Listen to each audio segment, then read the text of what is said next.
வாசிக்கலாம். லூக்காவின் சுவிசேஷம் லூக்கா 19ஆம் அதிகாரத்தை நாம் திருப்பிக் கொள்வோம். லூக்கா 19ஆம் அதிகாரம் 28ஆம் வசனத்திலிருந்து 30ஆம் வசனம் வரைக்கும் வாசிக்க கேட்கலாம். இவைகளை அவர் சொன்ன பின்பு எருசலேமுக்கு புறப்பட்டு முந்தி நடந்து போனார். அவர் ஒலிவமலை எனப்பட்ட பெத்பகே பெத்தானியா என்னும் 2 பேரை நோக்கி, உங்களுக்கு எதிரே இருக்கிற கிராமத்துக்கு போங்கள். அதில் பிரவேசிக்கும் போது மனுஷரில் ஒருவனும் ஒரு காலும் ஏறியிராத கழுது குட்டியை கட்டியிருக்க காண்பீர்கள், அவிழ்த்து கொண்டு வாருங்கள் என்று சொல்லப்பட்டிருக்கிறது. மார்க்கு சுவிசேஷம் 11ஆம் அதிகாரத்தின் 2ஆம் வசனத்தை ஒருவர் வாசிக்கிறான். உங்களுக்கு எதிரே இருக்கிற கிராமத்துக்கு போங்கள். அதில் பிரவேசித்த உடனே மனுஷர் ஒருவரும் ஒரு காலும் ஏறியிராத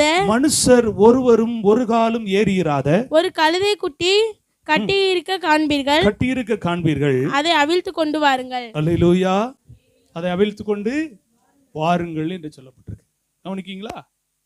சரி, நான் வாசித்த வேத பகுதியில் ஒரு காரியம் ரொம்ப அழுத்தமாக சொல்லப்பட்டிருக்கிறது. இதே மாதிரி தான் நீங்கள் மற்ற சுவிசேஷ புஸ்தகத்தில் வாசிக்கும்போது இதை ரொம்ப மைன்யூட் பண்ணி வேதத்தில் சொல்லப்பட்டிருக்கிறத நம்ம பார்க்குறோம். இன்றைக்கி நாம் தியானிக்க போகிற தேவனுடைய வார்த்தையின் தலைப்பு என்னன்னா, யாரும் ஏறியிராத கழுதை. யாரும் ஏறியிராத கழுதை என்ற தலைப்பின் கீழ் ஆண்டோடைய வார்த்தையை கேட்க போகிறோம். நான் படிக்கும்போது சொல்லுவாங்க, கழுத மாதிரி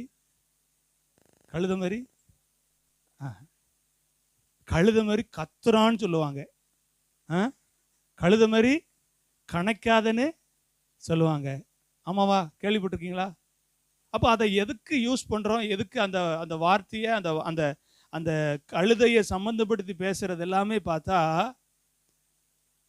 ரொம்ப பெரும்பாலும் நாம் என்ன செய்ய மாட்டோம், நல்ல காரியத்துக்கு என்ன செய்ய மாட்டோம், சொல்ல மாட்டோம்.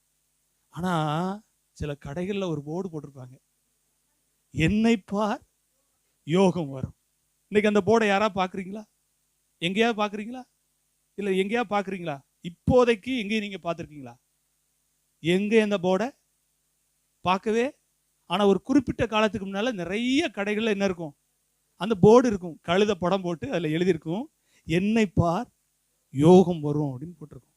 நான் அதெல்லாம் பார்த்துட்டு, என்னடா கழுதையை பார்த்தா யாருக்கு யோகம் வரும்? ஏன்னா அன்றைக்கு கழுதை எதுக்கு பயன்படுத்தினாங்கன்னா, பொதி சுமக்கிறதுக்கு தான் என்ன செஞ்சாங்க. இன்னும் பார்த்தீங்கன்னா சலவை பண்ணுற தொழிலாளிகள் பார்த்தீங்கன்னா அந்த கழுதையை வச்சுருப்பாங்க. அதை பயங்கரமான பாரத்தை அந்த கழுதை மேலே தூக்கி வச்சு கூட்டிகிட்டு போவாங்க. ரொம்ப அதிகமான பாரத்தை ஏற்றிட்டாங்கன்னா அந்த கழுதை என்ன செய்யும்? கணைக்கும். கழுதை என்ன செய்யும்? அப்படி தானே சொல்லுவாங்க. அந்த கணைக்கிற சத்தத்தை கேட்டீங்கன்னா ஐயோ அப்படின்னு என்ன செய்வாங்க, இன்பமா இருக்குன்பாங்கல்ல. பிள்ளைகளுக்கு தெரியாது, சிஸ்டர் சொல்ற மாதிரி பிள்ளைகளுக்கு தெரியாது. சொல்லுது, ஒருவரும் ஏறியிராத கழுதையை கட்டி இருக்க காண்பீர்கள். என்ன கழுதை? ஒருவருமே ஏறியிராத கழுதை. கவனிங்க, ஒரு கற்பனையா ஒரு கதை சொல்லுவாங்க இதோட சம்பந்தப்படுத்தி. ஒரு எஜமானனுக்கு 5 கழுதைகள் இருந்துச்சு. அந்த 5 கழுதையில 4 கழுதைகள் அந்த எஜமான் என்ன செய்வார்னா பயன்படுத்திக்கிட்டே இருப்பாராம். ஒரு கழுதைய பயன்படுத்தவே மாட்டாராம். நீ வேஸ்ட், நீ யூஸ்லெஸ் இப்படிலாம் சொல்லி அதை மட்டம் தட்டிக்கிட்டே இருப்பாராம். அது கட்டியே வச்சிருந்தாங்களாம். என்ன செஞ்சாங்களாம்? கட்டியே வச்சிருந்தாங்களாம். இந்த கழுதைக்கு ரொம்ப வருத்தம். 4 பேரை பயன்படுத்துறாங்க, நம்மள என்ன செய்ய மாட்டேங்காங்க, பயன்படுத்தவே மாட்டுக்காங்களா அப்படின்னு அது ரொம்ப வருத்தப்பட்டுக்கிட்டே இருந்துச்சான். ஒரு நாள் 2 பேர் வந்தாங்க. 2 பேர் சொன்னாங்க, இந்த கழுதை அவுக்க போறோம் அப்படின்னு சொல்லிட்டு கழுதை அவுத்தாங்க. அவுத்த உடனே அந்த எஜமான் கேட்கிறாரு, இதை நானே என்ன செய்ய மாட்டேன், பயன்படுத்தவே மாட்டேன், உங்களுக்கு என்னத்துக்கு அப்படின்னு கேட்ட உடனே அங்க 2 பேர் சொன்னாங்களாம், இது ஆண்டவருக்கு தேவை. அல்லேலூயா சொல்லுங்க. இது ஆண்டவருக்கு தேவன் சொன்னோன்னு இந்த எஜமான் ஒரு வார்த்தை கூட திரும்ப பேசல. என்ன சொல்லிட்டாரு? கொண்டு போங்க. அந்த கழுதைக்கு சந்தோஷம் தாங்க முடியல. ஏன்னா கட்டி போட்டிருந்த கழுதை இன்னைக்கு என்ன செஞ்சிருச்சு? அவிழ்த்தாச்சு. அது சந்தோஷத்தில் நடக்குது. கொண்டு போய் அங்க ஆண்டவருக்கு முன்னால நிறுத்திட்டாங்க. அடுத்து நம்ம செய்தி கேட்போம். ஆண்டவர் பெரியவர். அல்லேலூயா சொல்லுங்க. நல்லா கவனிங்க. யாரும் ஏறிராத கழுதை. அந்த கழுதை யாரு? அந்த கழுதை யாரு? நம்ம தான், நான் தான். எத்தனை பேர் சொல்ல முடியும்? நம்ம கழுதைக்கு சமமானவங்க தாங்க. கழுதைக்கு இருக்கு மதிப்பு கூட இன்னைக்கு நமக்கெல்லாம் இல்லை. நமக்கு இல்லாம இருந்துச்சு, இன்னைக்கு ஆண்டவர் தந்திருக்கிறார். அதற்காக கர்த்தருக்கு ஸ்தோத்திரிக்கணும். ஒரு காலத்துல கழுதைக்கு இருக்கிற மதிப்பு கூட நமக்கு இல்லை. கழுதைய கூட கொஞ்சம் மதிப்பாங்க. அதான் சொன்னமே, என்ன பார்த்தா யோகம் வரும்னு சொல்லுவாங்க. நம்மளை பார்த்தா, உன்னை பார்த்தா இருக்க யோகமும் போயிரும்பாங்க. சொல்லித்தான் வச்சிருந்தாங்க. ஆனா ஒருவர் நம்மளை என்ன செய்யல? புறம்பை தள்ளல. ராமன் சொல்லுங்க. யாருமே நம்மளை பயன்படுத்தல. யாருமே நம்மளை என்ன செய்யல? வேணும்னு சொல்லல. யாருமே நம்மளை விரும்பல. யாருமே நம்மளை என்ன செய்யல? எனக்கு வேணும்னு சொல்லல. ஆனா நம்மளை ஒருத்தர் வேணும்னு சொன்னாரு. ஒரு ஆமென் சொல்லுங்களேன். ஒரு அல்லேலூயா சொல்லுங்களேன். இந்த உலகத்துல வெறுக்கப்படுகிற ஒரு மனிதனுக்கு, இந்த உலகத்துல ஒதுக்கப்படுகிற ஒரு மனிதனுக்கு அடைக்கலம் யாருன்னு சொன்னா, நானும் நீங்களும் ஆராதிக்கிற இயேசு ஒருவரே. அல்லேலூயா. யாரும் ஏறிராத கழுதை எப்படிப்பட்ட காரியத்தெல்லாம் பெற்றுக்கொண்டதுங்கிற 3 காரியத்தை நான் உங்களோடு கூட பேச போகிறேன். முதலாவது, யாரும் ஏறிராத கழுதை தெரிந்து கொள்ளப்பட்ட கழுதை. ஒரு ஆமென் சொல்லுங்க. அது என்ன கழுதை? தெரிந்து கொள்ளப்பட்ட கழுதை. எப்ப தெரிந்து கொள்ளப்பட்டது? ஆண்டவரை சுமக்கிற ஒரு கழுதை என்று முன்னக்கூட்டியே தெரிந்து கொள்ளப்பட்டது. வாசிக்கலாம். சகரியா புஸ்தகத்தை திருப்பிக்கோங்க. 9ஆம் அதிகாரம் 9ஆம் வசனத்தை வாசிங்க.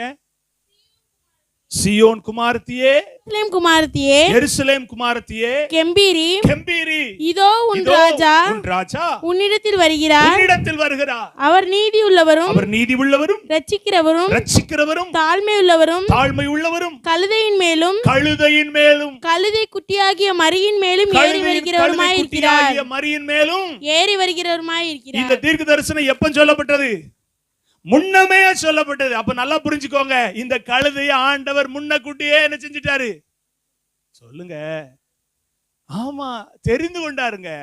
இன்னைக்கு நீங்களும் நானும் ரட்சிக்கப்பட்டோங்கிறது ஆச்சரியமான விஷயமா இல்லையா? இந்த வார்த்தையை கேட்கிற அன்பான தேவனுடைய பிள்ளையே, சகோதரனே, சகோதரியே, உங்களை பார்த்து நான் கேட்கிறேன், நீங்க ரட்சிக்கப்பட்டது உங்களாலயா? உங்க குடும்பத்தாலயா? இல்ல, உங்களை முன்னமே ஆண்டவர் தெரிந்து கொண்டார். நீங்க உருப்படாதவங்க உலகத்துல சொன்னாங்க, நீங்க பயன்படாதவங்க சொன்னாங்க, உங்களை யாருமே விரும்பல, உங்களை யாருமே என்ன செய்யல, நினைக்கல. ஆனா ஆண்டவர் முன்னக்கூட்டியே உங்களை நினைத்தார். ஆண்டவர் முன்னக்கூட்டியே உங்களை தெரிந்து கொண்டார். ஹல்லேலூயா. நீங்க ஒரு கேள்வி கேட்கலாம். ஏன் கழுதையை ஆண்டவர் சூஸ் பண்ணாரு? ஏன் கழுதையை சூஸ் பண்ணாரு?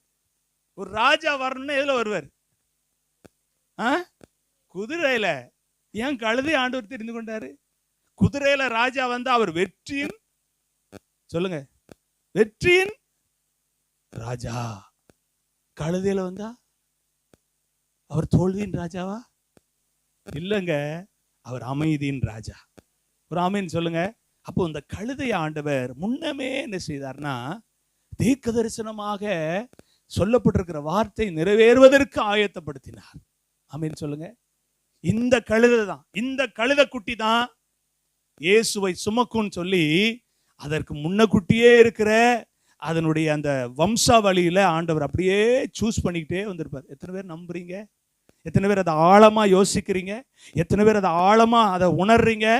நிறைய கழுதை, அந்த கழுதைக்கு முன்னக்கூட்டி நிறைய பிறந்திருக்கலாம். ஆனா அந்த கழுதை தான் இயேசுவை சுமக்கணுங்கிற ஒரு தெரிந்து கொள்ளுதல் என்ன செஞ்சிச்சு? இருந்தது. ஆமென் சொல்லுங்க. ஹல்லேலூயா. ஏன் அப்படின்னா, இந்த கழுதை ஒண்ணு சொல்லணும். என்ன சொல்லணும் தெரியுமா? 1 கொரிந்தியர் புஸ்தகம் 1ஆம் அதிகாரம் 27ஆம் வசனம் சொல்கிறது, ஞானிகளை வெட்கப்படுத்தும்படி தேவன் உலகத்தில் பைத்தியமானவைகளை என்ன செய்தாரு? தெரிந்து கொண்டார். பலம் உள்ளவைகளை வெட்கப்படுத்தும்படி தேவன் உலகத்தில் பலவீனமானவைகளை கர்த்தர் என்ன செய்தாரு? தெரிந்து கொண்டார். ஆமென் சொல்லுங்க. நீங்கெல்லாம் நான்லாம் நினைச்சு கூட பார்க்கல நம்ம வாழ்க்கையில இயேசு வருவார்னு. நானும் பாசமும் அடிக்கடி சில நேரத்தில் பேசிக்கிடுவோம். கர்த்தருடைய ஊழியத்துக்கு நம்ம தான் ஃபர்ஸ்ட் ஜெனரேஷன். கர்த்தருடைய ஊழியத்தை செய்வதற்கு நமக்கு கொடுத்த பாக்கியம். ஆனால் நம்முடைய சந்ததி இதை விட கர்த்தருக்காக மகிமையா இருக்கணும். ஆமே. நமக்கு ஆலோசனை சொல்ல அவர் ஒருவர் தான். ஆமே. நிறைய பேருக்கு பார்த்தீங்கன்னா அவங்க அப்பா பாஸ்டா இருந்திருப்பாங்க, அவங்க அம்மாவுடைய பேக்ரவுண்டில் பாஸ்டாக இருந்திருப்பாங்க, அந்த வழியில் என்ன செஞ்சுருப்பாங்க? நடந்திருப்பாங்க. அந்த ஊழியத்தை குறித்ததான நிறைய காரியங்களை அவங்க பார்த்து என்ன செஞ்சுருப்பாங்க? வளர்ந்துருப்பாங்க. ஆனால் தேவன் எங்களை ஃபஸ்ட்டாக தெரிந்து கொண்டிருக்கிறார். அல்லேலூயா. ஆண்டுடைய நாம மகிமைக்காக சொல்கிறேன். ஒருவேளை தொடர்ந்து ஆண்டவருக்காக அவருடைய வருகை தாமதிக்குமானா அவருடைய ராஜ்யத்தின் பணியை கட்டுவதற்கு பின் தலைமுறைகளை ஆண்டவர் வல்லமையா எழுப்புவாராக. அல்லேலூயா. நம்முடைய சபையிலிருந்து அநேகரை கர்த்தரை எழுப்புவாராக. ஆமென் சொல்லுங்க. ஏன் சொல்றேன்னா, நல்ல கவனிங்க, பலவீனமானவைகளை கர்த்தரை என்ன செய்யறாரு? தெரிந்து கொள்றாரு. அப்போ இந்த கழுதை அது ஒரு பலவீனமான ஒண்ணுதான். ஆனா ஆண்டவர் அதை தெரிந்து கொண்டார். அதை என்ன செய்தாரு? தெரிந்து கொண்டார். இந்த நாட்களில் ஆண்டுடைய சமூகத்தில் வந்திருக்கிற நீங்க ஸ்தோத்திரம். முன்னமே இது எழுதப்பட்ட தேவ திட்டம் என்பதை நீங்க புரிந்திருக்கீங்களா என்னன்னு எனக்கு தெரியல. ஆனா ஒருவரும் பயன்படாத இந்த கழுதைய ஒரு விசேஷித்த நோக்கத்துக்காக தேவன் ஒதுக்கி வச்சிருந்தார். நம்புறீங்களா? ஒருவருக்கும் பயன்படாத கழுதைய ஒரு விசேஷித்த நோக்கத்துக்காக கர்த்தர் என்ன செய்தாரு? ஒதுக்கி ஒதுக்கி என்ன செஞ்சிருந்தாரு? வச்சிருந்தார். நல்லா கவனிங்க. மற்றவர்களுக்கு பயன்படவில்லையே நீங்க வருத்தப்படாதீங்க. மற்றவர்களுக்கு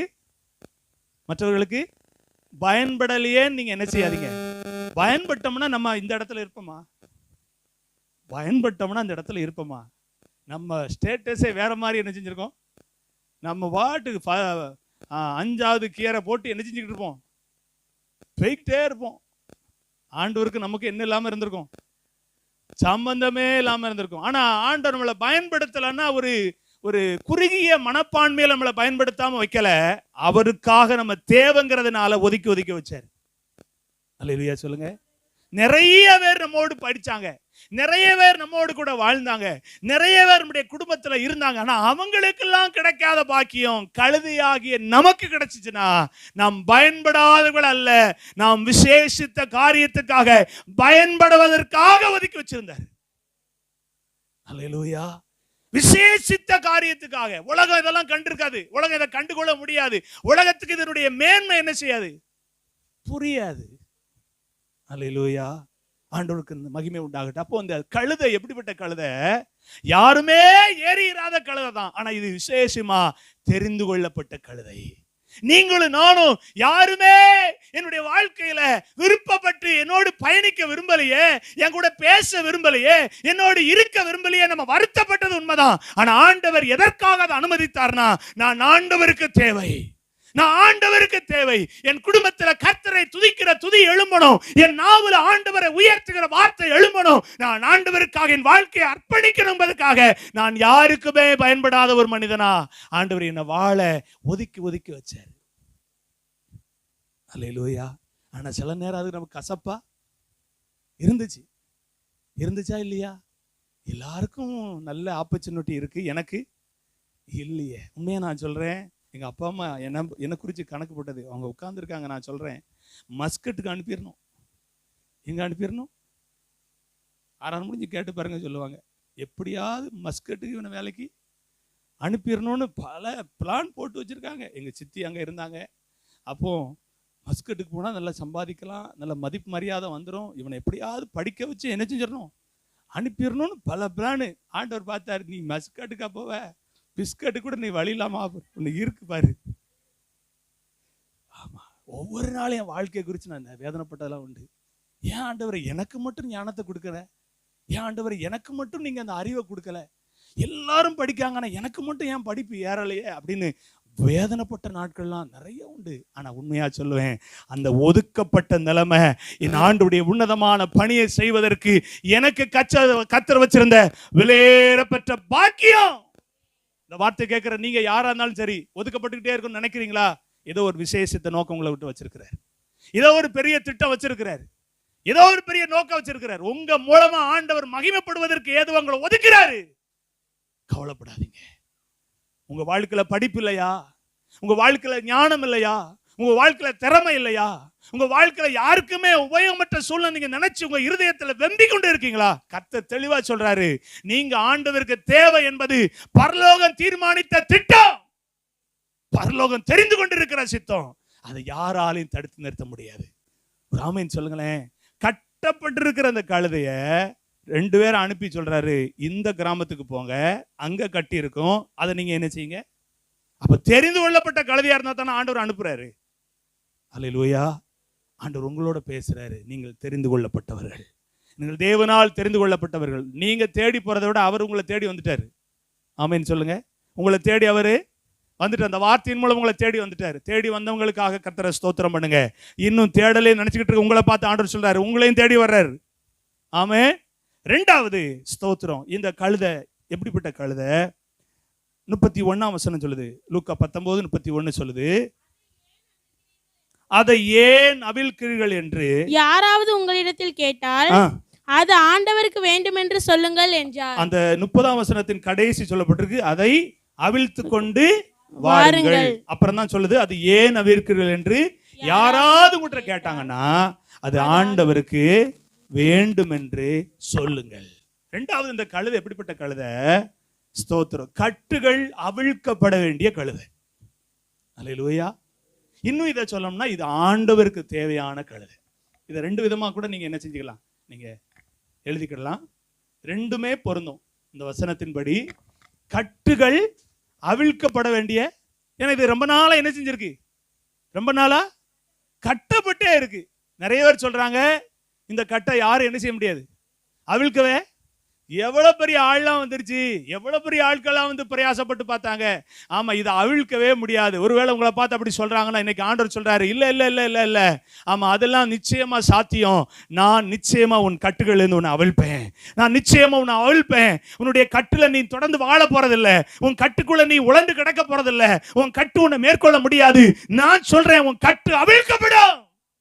அல்லேலூயா.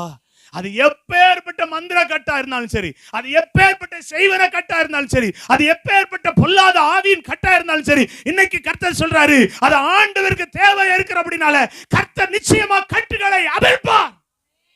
அவிழ்ப்பார், கட்டாயம் அவிழ்ப்பார். ஆண்டவருக்கு தேவை. யாருக்கோ தேவைன்னு நினைக்காதீங்க, ஆண்டவருக்கு தேவை. நீங்க சொல்லணும், ஆண்டவரே என் வாழ்க்கையில் ஒருவேளை ஏதாவது கட்டுகள் இருக்குன்னு யாராவது சொல்லியிருந்தாங்கன்னா நான் இன்னைக்கு என்ன ஒப்பு கொடுக்கிறேன். கட்டுகளை அவிழ்த்து நான் உமக்கு சொந்தமா மாறணும் ஆண்டவரே. நான் உமக்கு சொந்தமா மாறணும் ஆண்டவரே. என் ஆண்டவருக்கு சொந்தங்கிறத என் வாழ்க்கையில நான் நிலைநாட்டணும். ஆமாவா இல்லையா? நிறைய பேர் கட்டு அவிழ்ந்தா ஓடிடுறாங்க. கட்டு அவிழ்ற வரைக்கும் தான் எங்க சபை. கட்டு அவிழ்ந்தோடனே கண்ணுக்குட்டி மாதிரி என்ன செஞ்சிடறாங்க, துள்ளி குதிச்சு அது வரைக்கும் தவளை கூட ஒரு ஸ்டெப்பு கூட எடுத்து வைக்க யாராவது வாங்கலேன், கொஞ்சம் தூக்கி விடுங்களேன், கொஞ்சம் லேசா இழுத்துட்டு போங்களேன்னு சொன்ன ஆளு இப்போ கட்டு அவிழ்ந்த உடனே துள்ளி குதிச்சு, சபையும் தெரியாது, பாஸ்டும் தெரியாது, ஒருத்தரும் தெரியாது, துள்ளி குதிச்சு ஓடுது, வானம் உயரமா துள்ளுது, நல்லா துள்ளுது. அப்ப கட்டுகள் அவிழ்க்கப்பட வேண்டிய இந்த கழுதைய கர்த்தர் என்ன செய்தார்னா கட்டுகளை அவிழ்த்தார். ஆமென் சொல்லுங்க. உங்கள் கட்டுகள் அவிழ்க்க இயேசு என்ன செஞ்சிருக்கிறார்னா கட்டளையிட்டு இருக்கிறார். அவர் கட்டளையிட்டு தானே வந்தாங்க இவங்க. அந்த கழுதையினுடைய கட்டை அவிழ்த்துட்டு என்ன செய்யுங்க, வாங்கன்னாரு. அதை மாதிரி தான் ஆண்டவர் உங்களுக்கு எனக்கு கட்டளை கொடுத்தாரு. நாம் கட்டுகள் அவிழ்க்கப்பட்டோம். சிலர் கட்டுகள் அவிழ்க்கப்படாம இருக்கீங்கன்னா இன்னைக்கு ஆண்டவர் உங்களை பார்த்து சொல்றாரு, உங்கள் கட்டுகள் அவிழ்க்கப்படும். ஆமென். 3வதாக ஸ்தோத்திரம். 19:32 இருந்து வாசிப்போம். அவர் சொன்னபடியே கண்டார்கள். கழுதை குட்டியை அவர்கள் அவிழ்க்கும் போது அதற்கு உடையவர்கள் குட்டியை ஏன் அவிழ்க்கிறீர்கள் என்று கேட்டார்கள். அதற்கு அவர்கள் அது ஆண்டவருக்கு வேண்டும் என்று சொல்லி அதை இயேசுவினிடத்தில் கொண்டு வந்து தங்கள் வஸ்திரங்களில் அதன் மேல போட்டு இயேசுவை அதன் மேல் ஏற்றினார்கள். இயேசு கிறிஸ்துவிடத்தில் கொண்டு வந்து தங்கள் வஸ்திரங்கள் அதன் மேல போட்டு இயேசுவை அதன் மேல் ஏற்றினார்கள். அல்லேலூயா. மூன்றாவது, இயேசுவுக்கு தேவையான கழுதை, மிகவும் இம்பார்ட்டன்டான கழுதை. எப்படி கழுதை? இயேசுவுக்கு ரொம்ப தேவையான கழுதை. சிலவங்க சொல்றாங்க, நான் உங்களுக்கு ரொம்ப வேண்டிய சொந்தம், ரொம்ப உறவு. நீங்க யாரு? இந்த ஊர்ல இன்னார் தெரியுமா உங்களுக்கு? இந்த ஊர்ல இன்னார் உங்களுக்கு தெரியுமா? அவர் பெரிய ஆளுலா, அவர் எங்களுக்கு ரொம்ப தெரியுமே, அவருக்கு வேண்டியவங்க தான் நாங்க. ஓ அப்படியா அப்படின்னு நமக்கு ஒரு தனி சொல்லுங்க மதிப்பு மரியாதைலாம் வரும், அவர் இருக்கிற வரைக்கும். ஆமா, அப்படி இல்லைங்க, அவர் இருக்கிறவராகவே இருக்கிறவர். ஒரு ஆமென் சொல்லுங்க. யாருக்கு சொல்லப்பட்டுச்சு? மோசேக்கு சொல்லப்பட்டுச்சு. மோசே சொல்றாரு, ஐயா என்ன அழைச்சிங்க, என்ன கொண்டு போறீங்க, நம்ம ஆளுக்கு எப்படிப்பட்ட ஆளுக்குன்னு உங்களுக்கு நல்லா தெரியும். தெக்கன்னா வடக்க பார்ப்பான், வடக்கன்னா தெக்க பார்ப்பான், சொன்னா யார் சொன்னான்னு கேட்பான், இப்படிலாம் நிறைய கேள்வி கேட்பான். என்னையா சொல்றது? அப்படியா, நான் இருக்கிறவராகவே இருக்கிறேன்னு போய் சொல்லு. இந்த வார்த்தைக்கு ஈடு என்ன வேற எதுவுமே கிடையாது. நல்ல ஆழமா பாருங்க, நான் இருக்கிறவராகவே இருக்கிறேன். ரெண்டு ஸ்ட்ராங்கான கொடுக்கிறாரு. நான் இருக்கிறேன், ஆனா எப்படி இருக்கிறேன்? இருக்கிறவராகவே இருக்கிறேன்னு போய் சொல்லு. அப்படின்னு என்ன அர்த்தம்? ஏப்பா நான் உன் கூட எப்பவும் இருக்கிறேன், இப்பவும் இருக்கிறேன், இனிமேலும் இருப்பேன்ப்பா. இதுக்கு மேல வேற ஒண்ணுமே நமக்கு வேண்டவே வேண்டாம். அல்லேலூயா சொல்லுங்க. இஸ்ரவேல் ஜனங்கள் பயங்கரமா பாரப்பட்டு இருக்கிறான். அடிமை, நான் பயங்கர அடிமை. கல்லு செங்கல் சுட வைக்கிறான், அடிமைப்படுத்துறான், சோறு கிடையாது, அவன் கொடுத்தாதான் சாப்பிடறான். இப்படிலாம் பண்ணிக்கிட்டு இருக்கும்போது மோசே ஆண்டவர் அனுப்புறாரு. ஏன்னா அவங்களுடைய கூக்குரல் தேவனுடைய சந்நிதியில போய் என்ன செஞ்சான்? எட்டிட்டான். ஆண்டவர் சும்மா இருக்க மாட்டாருங்க, உடனே இறங்கிடுவாரு. இறங்கி போய் சொல்றாரு, நான் இருக்கிறவரா இருக்குன்னு போய் சொல்லு அப்படிங்கிறாரு. அவன் வந்து சொன்னோடனே உடனே இந்த வார்த்தை உங்களுக்குள்ள அப்படியே கிரியேச்சு. அப்படியா, ரைட், ஓகே, ஆமென் சொல்லுங்க. நம்ம தேவன் நம்ம கூட இருக்கிறார். அவருக்கு நாம தேவை. யாருக்கு தேவை? அவருக்கு தேவை. இயேசு கிறிஸ்துவாகிய இரட்சகருக்கு நாம தேவை. அவர் இந்த கழுதைய எனக்கு வேணும், நீங்க கொண்டு வா அப்படிங்கிறாரு. கொண்டு வந்தோடனே அதற்கு மேல என்ன போட்டாங்க? முதல்ல விலையேற பெற்ற வஸ்திரம் அதன் மேல என்ன செய்தார்கள்? போட்டார்கள். இப்போ நான் அந்த கதையை தொடரட்டா? அந்த கழுதை இப்போ பாருங்க அப்படியே கூட்டிட்டு வராங்களா, அது கொஞ்சம் சந்தோஷப்பட்டு அப்படியே வருது. வரும்போது படார்னு வந்து அதுக்கு மேல போடுறாங்க வஸ்திரத்தை. இருக்கே நம்ம மேல என்ன போடுறாங்கடா? கழுதை மேல பொதிய சமைப்பாங்கன்னு பார்த்தா என்ன போடுறாங்க? வஸ்திரத்தை போடுறாங்கடா. பரவாயில்லையே, சூப்பர் சூப்பர் அப்படின்னு அப்படியே பாக்குது. போட்டுட்டு கொஞ்ச நேரம் கழிச்சு பார்த்தா ஒரு அழகான ஒரு இடத்துல உணர்ந்து நிறுத்தி பாருங்க, இயேசு அது மேல ஏறாரு. இயேசு ஏறாரா? ஏப்பா இயேசு இயேசுன்னு எல்லாரும் சொல்றாங்களாப்பா, நம்ம மேல அவர் ஏறிட்டாரா அப்படின்னு உடனே அதுக்கு சந்தோஷம் தாங்க முடியல. என்ன ஒரு விசேஷம் தெரியுமா?